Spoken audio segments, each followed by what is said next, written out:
రాయి. ఏం రాయాలి? లెటర్. ఎవరికి? నీకు. నాకా? నాకు రాయడం రాదు. ఈ మధ్యన సంతకం పెట్టడం నేర్చుకున్నా. నాకు నువ్వు రాసే ఉత్తరం నేను రాసి నాకు చదివి వినిపించి తర్వాత నువ్వు చదువుకో. I like it. చెప్పు.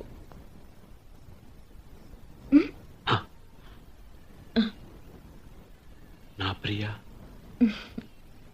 ప్రేమతో నీకు నీకు రాసే నేను రాసే ఉత్తరం. ఉత్తరం లెటర్ లేక కాదు, ఉత్తరమే రా. చదువు.